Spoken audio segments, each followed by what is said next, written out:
नाम मिथिला हम अर्चना झा सुनाबऽ जा रहल छी एकटा सुंदर कोबर। आन दीना बाजै कोई भोर भिना सरबा आई किया बोलै आधी राती है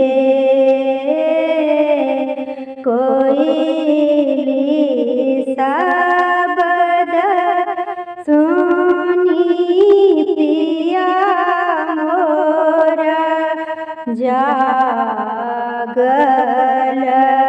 चली बेला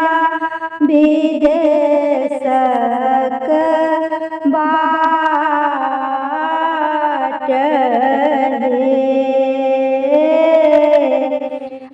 अपनी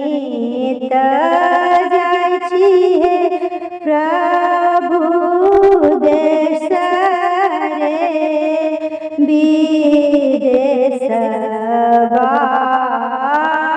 हमरो के कहाँ छोड़ने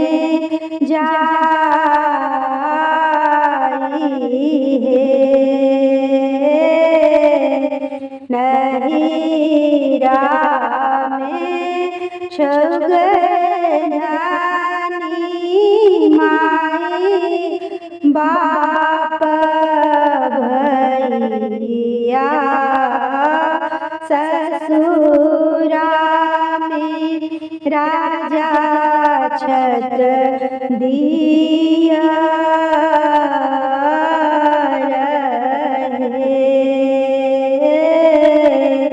आही पर में शोभै बालम